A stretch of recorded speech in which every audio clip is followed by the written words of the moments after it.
کیا انجیکشن لگوانے سے روزہ ٹوٹ جاتا ہے؟ سوال: کیا فرماتے ہیں علماء دین و مفتیان شرع متین اس مسئلے کے بارے میں کہ شوگر کے مریض انسولین کا انجیکشن استعمال کرتے ہیں جو کہ رگ کے بجائے گوشت میں لگایا جاتا ہے، تو شوگر والے روزے کی حالت میں انسولین لگا سکتے ہیں یا نہیں؟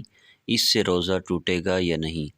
جواب سننے سے پہلے تمام دوستوں سے گزارش ہے، چینل کو ابھی تک سبسکرائب نہیں کیا تو چینل کو ضرور سبسکرائب کریں، ویڈیو کو لائک اور ثواب کی نیت سے شیئر کریں۔